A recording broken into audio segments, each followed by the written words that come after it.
silent generation. You had a lot of guys who came back from the war who basically just saw a lot of messed up crap and didn't know how to connect to their emotions. At the same time, the economy was ripping and roaring so hard, they're just like, why sit down and think about your thoughts when you can be working and making more money? This is amazing. And we have technology that's booming, so all this new things we need to buy and makes us temporarily happy. Like, oh, you got a new car, you got bought a house, oh, you do this, you got kids, you got a job, and it's just kind of just like steadily.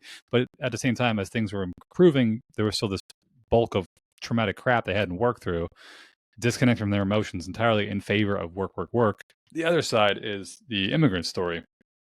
Is a lot of parents, I've heard this multiple times from different ethnic backgrounds, of like, parents came here, they had to work their asses off just to kind of get it by, and then they told their kids, do what we did. But the kids are then like, yeah, but where's the emotional connection? Where's like the time to actually just be kids and have fun?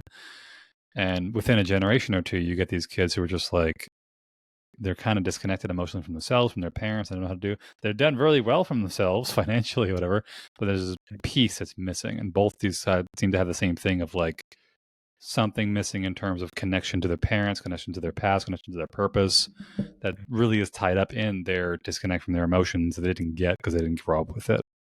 Mm-hmm. Yeah, I relate to that 100%. There's no emotional bandwidth. I'd say we were emotionally stunted growing up. And yeah, it was really all about work and what can you provide in gifts. The landscape wasn't ripe for connecting to feelings whatsoever besides anger. And right now with my parents, I say a lot has changed where the presence I bring to them is a lot more compassion and grace, because I get to see where they came from and what they've given me, what they sacrificed. And so I can have a lot more empathy rather than the resentment of like, oh, you did this, you traumatized me, right?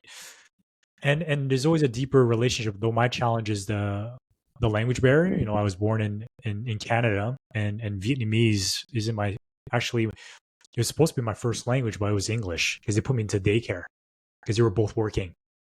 And so I learned English. And there was a more further separation between my parents of connecting more deeply. Interesting. And with my brother and sister, we're about 10 years difference. So there's a big generational gap there as well. So, yeah, right now I have a soul family, a chosen family, and I'm a family of origin.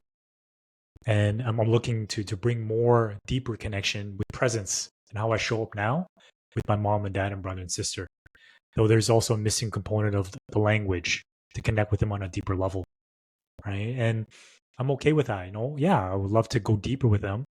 Maybe I got to do some more work on improving my Vietnamese language if I'm really serious about it. Right? Though I'm also okay in accepting where we're at too. That, hey, if we don't go as deep in this lifetime, that's okay too. That I have other people that I can go deep with, feel fulfilled. And I always will love my parents and my brother and sisters.